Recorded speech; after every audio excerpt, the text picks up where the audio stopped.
la propia Guerra Fría, el apoyo estratégico de México y los gobiernos latinoamericanos a la insurgencia en Centroamérica. Gracias, Silvina. Muchas gracias por la invitación y bueno, felicito la iniciativa de Silvina y de Cristina para reunirnos en este evento. Y solamente una cosa, un poco.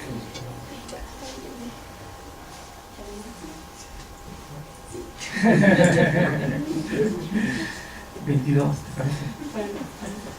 parece?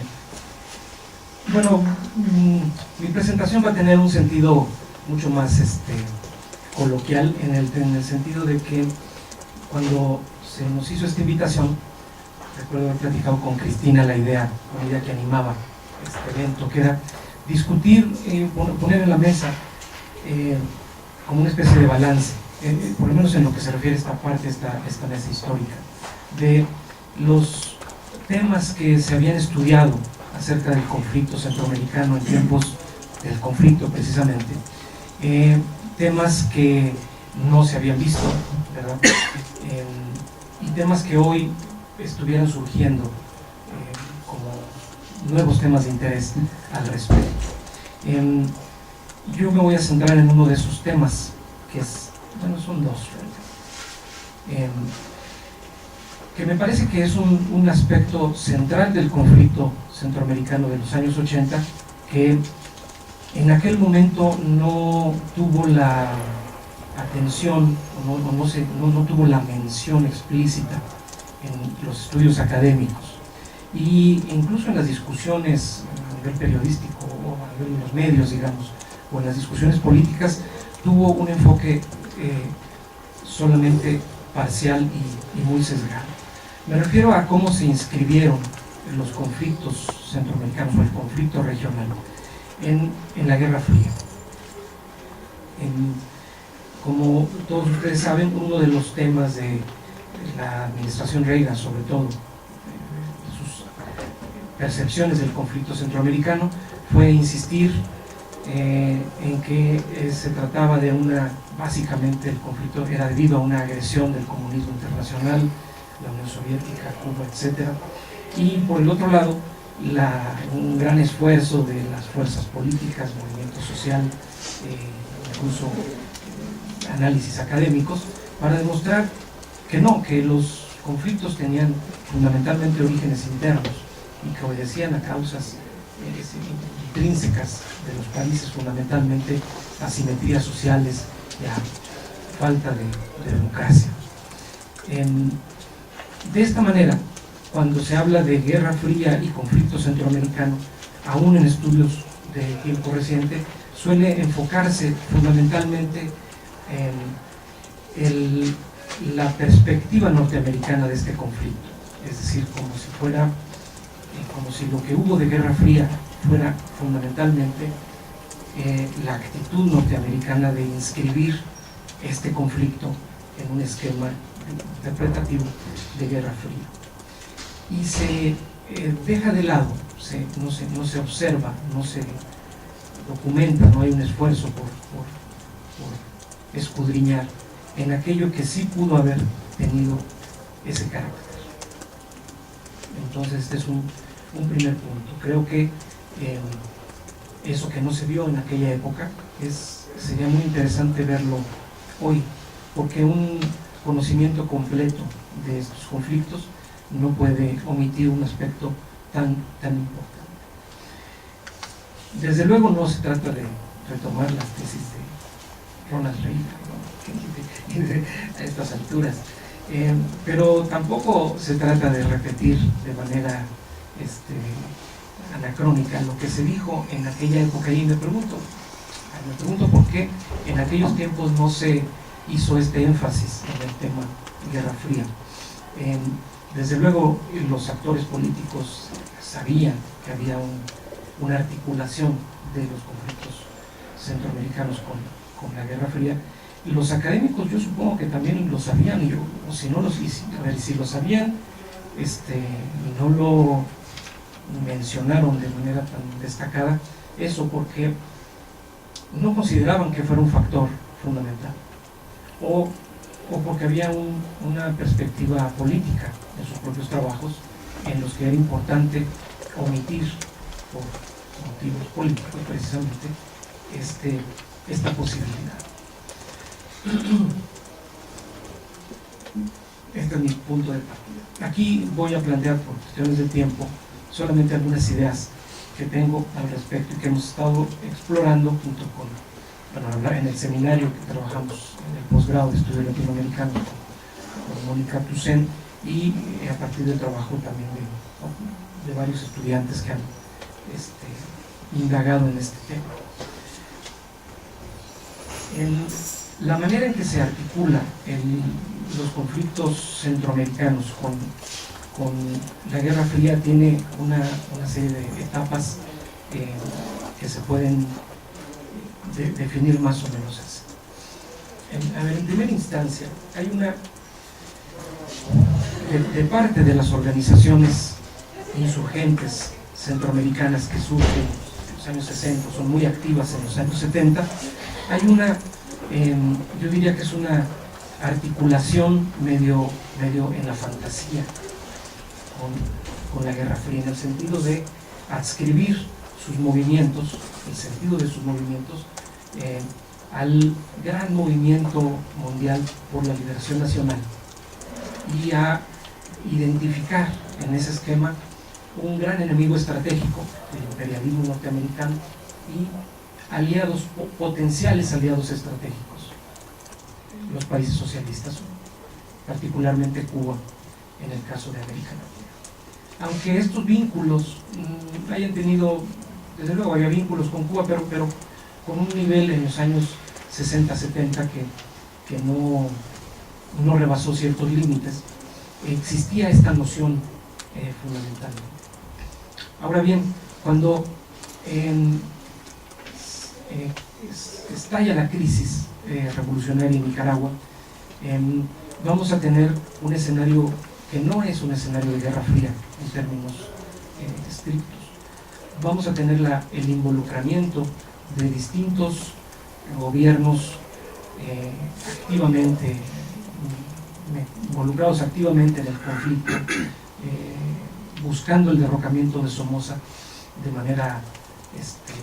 vehemente y contribuyendo de manera política, económica y militar con el Frente Sandinista. Pero lo interesante de este momento es que estos gobiernos que están activos en esa coyuntura no están actuando en una lógica de la Guerra Fría propiamente. Es decir, tenemos el involucramiento directo muy activo de Panamá de Torrijos, de Venezuela, con Carlos Andrés Pérez, presidente socialdemócrata, de Costa Rica, en gobierno social cristiano, Costa Rica con el presidente Carazo, finalmente de México, con López Portillo. De los gobiernos que apoyaron la causa sandinista de manera muy activa, de una manera que es sabida, pero repito, se le ha puesto poca atención en términos de los estudios académicos. El único que podría decirse que tiene una connotación de Guerra Fría es el gobierno cubano, que se involucra de manera muy fuerte en la causa sandinista, desde luego que envía material bélico a través de Panamá, desde luego que envía, eso está todavía por documentarse más ampliamente, pero se puede decir que envía tropas de combate, fundamentalmente son chilenos que están activos en el ejército cubano y que van,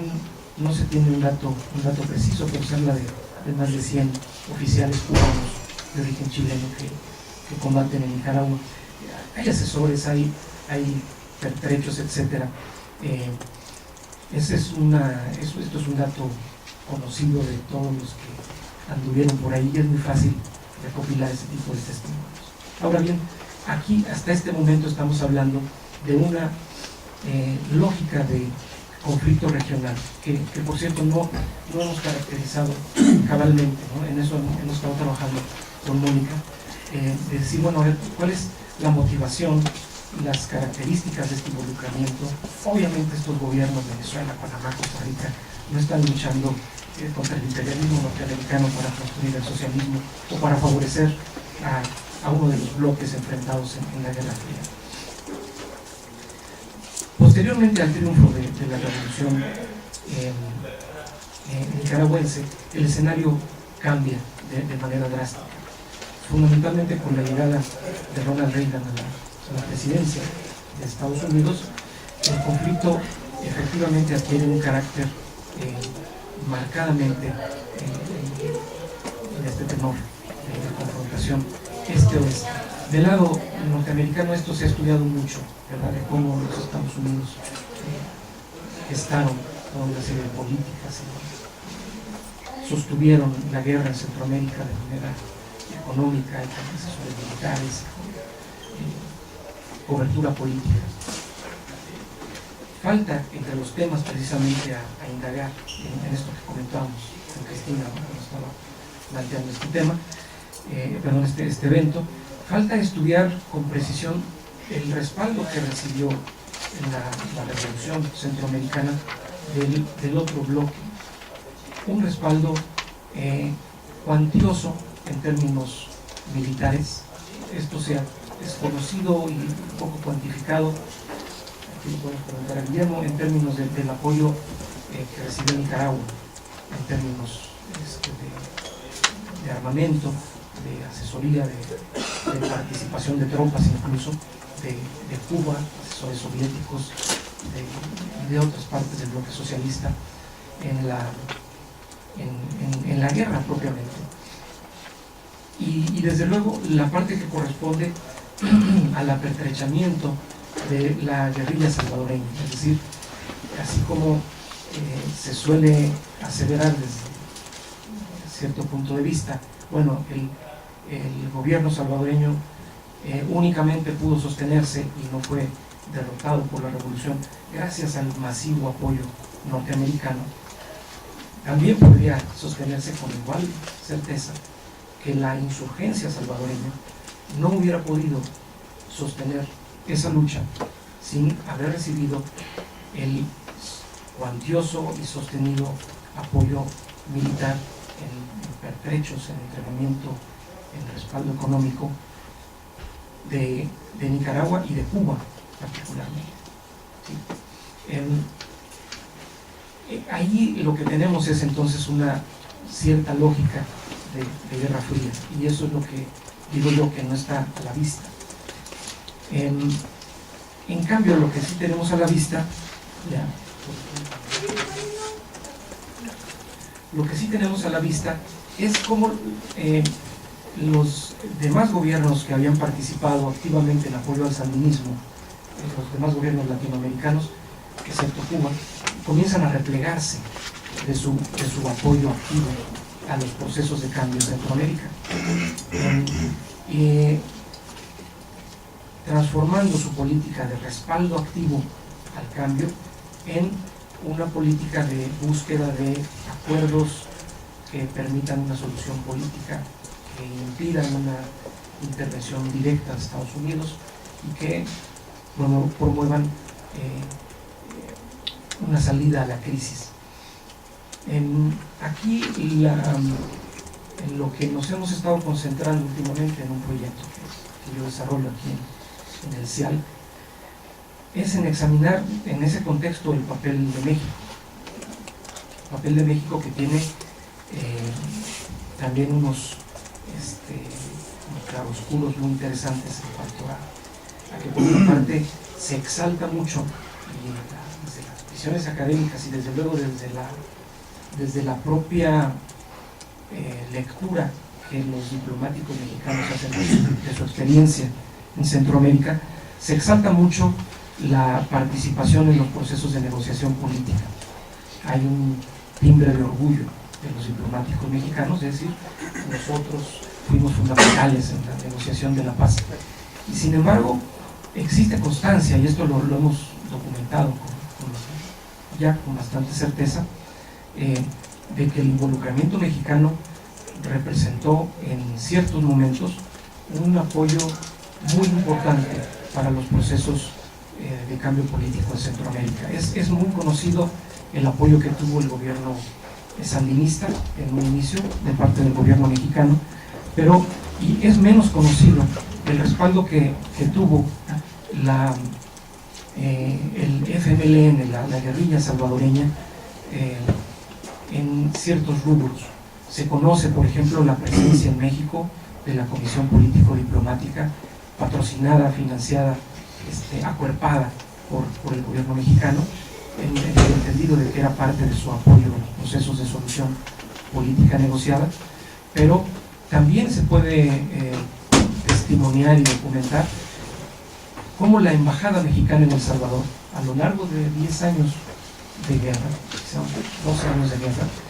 fungió como una referencia, como un centro de referencia para movilidad de cuadros estratégicos, para introducción de ciertos materiales también de carácter estratégico, sobre todo a nivel de comunicación estratégica, para el enlace más allá de las labores humanitarias, podríamos decir, que sí se reconoce, que se llevaron a cabo. En el caso de Guatemala, el asunto es un poco diferente. La política de México hacia la insurgencia guatemalteca, hasta cierto punto, entendemos nosotros hacia más o menos 1981, fue todavía de recelo, todavía incluso de represión en casos específicos. Hay toda en los archivos de México hay toda una colección documental que permite dar seguimiento a la persecución de la insurgencia guatemalteca por la policía mexicana. Y sin embargo, cuando la guerrilla guatemalteca se ve fuertemente acosada por el ejército hacia 1982, cuando viene todo el flujo de refugiados, el gobierno mexicano, al parecer, cambia su política en este sentido y permite no solo la llegada de los refugiados, sino también que operen en la frontera chiapaneca organizaciones, bueno, que se establezca toda una red de logística y de movilidad y de comunicaciones de la guerrilla guatemalteca que está asentada en esta región de la frontera del lado de Michoacán y a veces también del lado mexicano, y que gracias a esta tolerancia del gobierno mexicano puede sobrevivir como fuerza militar. Y en este sentido es que yo considero esto como un apoyo estratégico. Sin este apoyo, sin esta tolerancia que hubo en Chiapas y Tabasco, las fuerzas guerrilleras de EGP y de FARC que operaban en las selvas guatemaltecas se hubieran visto asfixiadas de una manera considerable y desde luego hubieran perdido capacidad de operación y por lo tanto también presencia política. La indagación en la que estamos, es decir, no tenemos todavía conclusiones, no voy a concluir aquí, pero no tenemos todavía conclusiones definitivas, apuntan a un escenario complejo donde se articulan efectivamente tensiones características de Guerra Fría en el entendido de confrontación este-oeste, llamémoslo así, y motivaciones que derivan de esa confrontación, junto con otro tipo de intereses de actores regionales que tienen motivaciones distintas, como esto que menciono, por qué el gobierno mexicano optó por proteger de cierta manera a la guerrilla guatemalteca en ese momento crítico. No hemos podido responder a esta pregunta. Desde luego no fue repito, no fue una lógica de Guerra Fría, ¿no? Aquí hay intereses regionales o locales muy específicos. En el caso de Cuba también valdría la pena preguntar qué tanto de la actuación cubana en Centroamérica obedecía a esa lógica de Guerra Fría, en el entendido de confrontación Estados Unidos-Unión Soviética, y en qué medida se trató también de una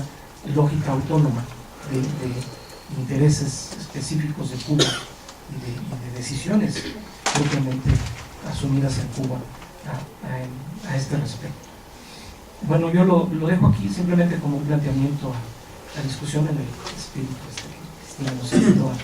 a hacer este balance. Muchas gracias.